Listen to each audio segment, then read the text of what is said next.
Assalamualaikum warahmatullahi wabarakatuh. Perkenalkan, kami dari kelompok 3 yang beranggotakan saya Dwi Rahayu. Saya Milanda Putri Febiana. Kami akan menjelaskan tentang perekonomian 2 sektor dan perekonomian 3 sektor. Yang pertama, kami akan menjelaskan tentang perekonomian 2 sektor.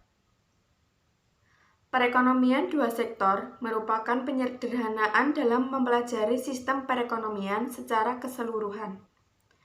Keseimbangan dalam perekonomian 2 sektor merupakan keseimbangan dari sisi pendapatan dan sisi pengeluaran yang dilakukan oleh sektor rumah tangga dan sektor swasta, dengan mengabaikan sektor pemerintah dan sektor luar negeri. Yang dimaksud dengan perekonomian 2 sektor adalah perekonomian yang terdiri dari sektor rumah tangga dan sektor perusahaan. Selanjutnya yaitu tentang ciri-ciri aliran pendapatan 2 sektor. Aliran-aliran pendapatan ada 4, yaitu sektor perusahaan menggunakan faktor-faktor produksi yang dimiliki rumah tangga, yaitu berupa gaji, upah, sewa, bunga, dan untung.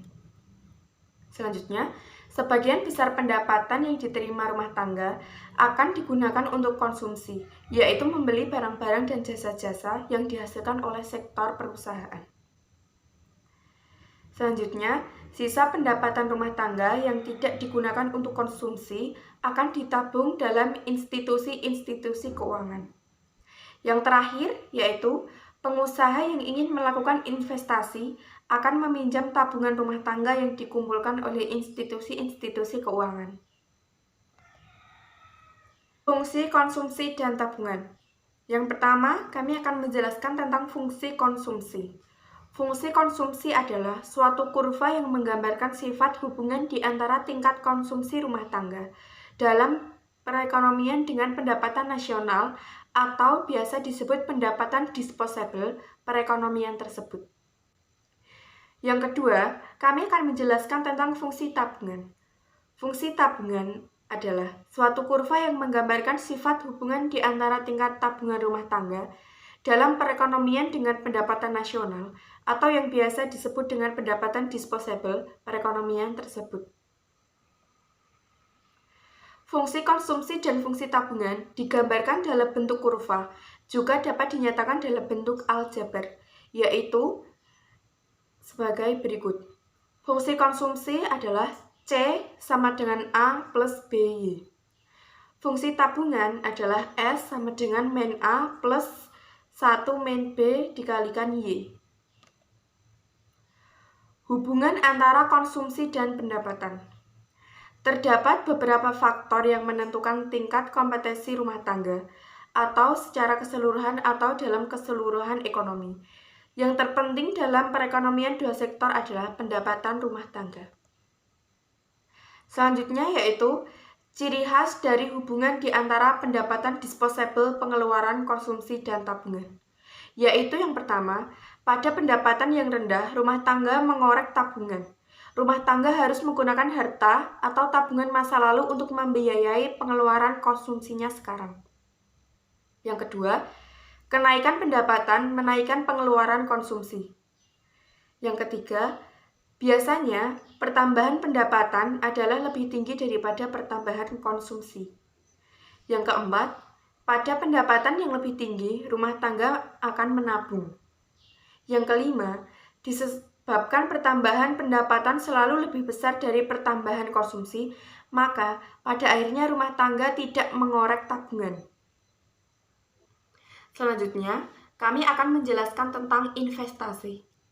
Investasi adalah bagian dari tabungan yang digunakan untuk kegiatan ekonomi, menghasilkan barang dan jasa yang bertujuan mendapatkan keuntungan.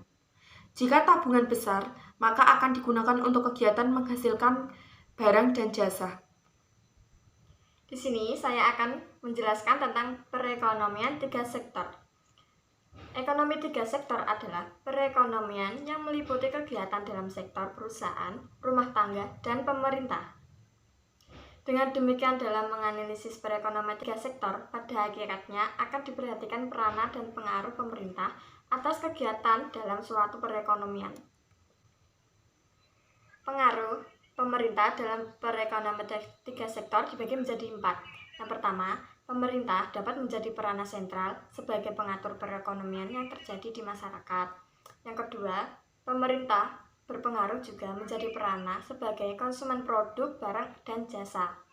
Yang ketiga, pemerintah berpengaruh sebagai produsen yang mengelola berbagai perusahaan negara untuk menghasilkan produk yang berkaitan dengan hajat hidup orang banyak. Dan yang keempat, pemerintah juga berpengaruh untuk menarik pajak dari setiap wajib pajak untuk mempertahankan stabilitas ekonomi negara. Syarat keseimbangan pengeluarannya dilakukan oleh berbagai pihak dalam perekonomian meliputi 3 jenis: konsumsi rumah tangga, investasi perusahaan, dan pengeluaran pemerintah membeli barang dan jasa. Keseimbangan dalam perekonomian tiga sektor adalah penawaran agregat dan pengeluaran agregat, atau sama dengan Y sama dengan C plus I plus G.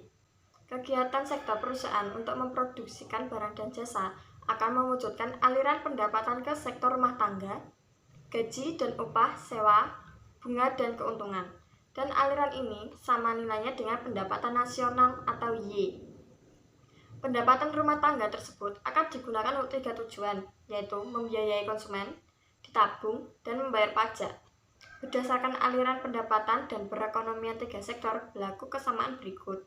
Y sama dengan C plus S plus T. Uraiannya terdahulu telah menunjukkan bahwa dalam keseimbangan berlaku kesamaan berikut. Y sama dengan C plus I plus G. Sedangkan pada setiap tingkat pendapatan nasional berlaku kesamaan Y sama dengan C plus S plus T. Dengan demikian, pada keseimbangan pendapatan nasional berlaku kesamaan berikut.